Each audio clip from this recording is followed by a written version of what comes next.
हाँ जी, क्या था मैं? वो मेरे घर कन्या पूजन थी, अगर आप अपनी बेटी को भेज देते तो। नहीं, वो ना सो रही है। थोड़ी देर की बात है, मैं उसको जल्दी भेज दूंगी। उसको फीवर हो रहा है, यहाँ पे है भी नहीं वो, तो वो नहीं आ सकती। ठीक है।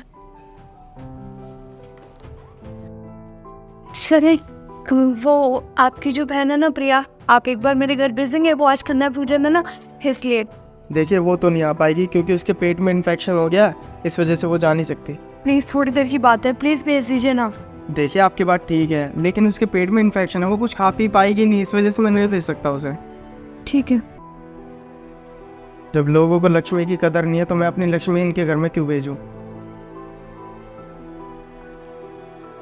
यार रिद्धि, कितना टाइम हो गया है, 12 बज गए हैं यार। कब आएगी तुम्हारी कन्या और उनको कब भोजन खिलाएंगे अब? यार रिक्की, मैं बोल तो आई हूँ, पर सब कह रहे थे कि उनकी बेटियां किसी और के घर गई हुई है। किसी की तबीयत खराब है तो किसी के एग्जाम चल रहे हैं। और मैं शर्मा जी के घर भी गई थी, तो सुशाल ने बोला उसकी बहन के पेट में इन्फेक्शन है और एग्जाम भी चल रहे हैं।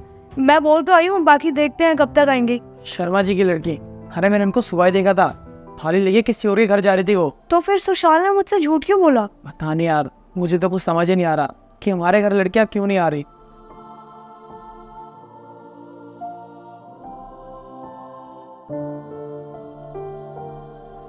मुझे समझ आ गया कि कोई भी हमारे घर अपनी लड़की क्यों नहीं भेजना चाहता, क्योंकि हमने कभी लड़कियों की कदर की ही नहीं।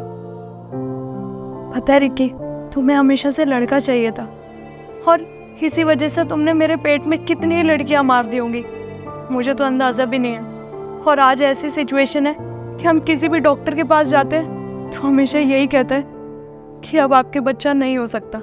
एक लालच के चक्कर में ना रिक्की, आज हमें ये दिन देखना पड़ रहा है। मैंने तुम्हें हमेशा से कहा था कि लड़का और लड़की दोनों ही एक बराबर होते हैं, पर नहीं, तुमने मेरी एक बात नहीं सुनी।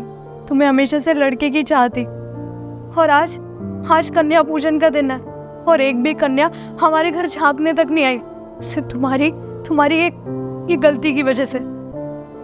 मैं तुम्हें क्या ही बोलूं, पाप की भागीदार तो मैं भी हूं ना। काश मैं उस दिन तुम्हें रोक पाती, तो आज ये दिन हमें देखना नहीं पड़ता। ये सब तुम्हारी वजह से हो रहा है। और जिस देश में हम रहते हैं ना रिक्की, वहाँ पे लड़कियों को देवी के रूप में पूजा जाता है। सरस्वती, पार्वती जी, लक्ष्मी जी, दुर्गा जी, और तुमने उन्हीं को मेरे पेट में मार दिया, और आज वो खुद हमारे घर आने से इनकार कर रही। और ये हमारे कर्मों की सजा है जो आज हमारे सामने आके खड़े हो गए हैं।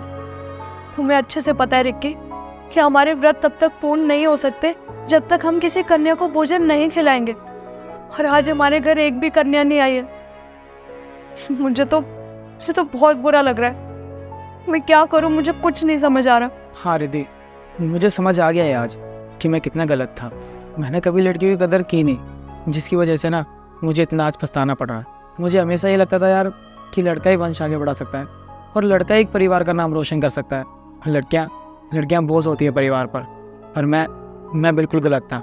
और जब आज मुझे लड़कियों की ज़रूरत पड़ी ना, तो मुझे रियलाइज़ हुआ कि मुझे ऐसा नहीं करना चाहिए था। मुझे कभी भी लड़का और लड़की में ना फ़र्क नहीं करना चाहिए था। और आज मेरी वजह से ना तुम ऐसी सिचुएशन में फंस गई हो कि तुम कभी माँ नहीं बन सकती। अब क्या फ़ायदा रिक्की माफ़ी मांगने का? तुम्हारे कर्मों की सज़ा ना मुझे भी भुगतनी पड़ रही है। मुझे भी सरवाइव करना पड़ रहा है ऐसी सिचुएशन में जिसमें मैंने कभी अपने आप को देखा ही नहीं था। मेरे को बहुत उम्मीदें थी कि मैं माँ बनूंगी, वो खुशी मुझे भी मिलेगी, पर नहीं, तुम्हारी वजह से सब कुछ खराब हो गया। मैं तुम्हारी वजह से कभी माँ नहीं बन पाऊंगी। वो बच्चों का प्यार मुझे कभी नहीं मिल सकता जिसकी अपेक्षा हर माँ करती है। और ये सब कुछ सिर्फ तुम्हारी वजह से हो रहा है। सॉरी रिद्धि, प्लीज़ मुझे माफ़ कर देना। मैं जानता हूँ कि मेरी गलती माफ़ी लायक नहीं है, पर फिर भी मुझे माफ़ कर देना।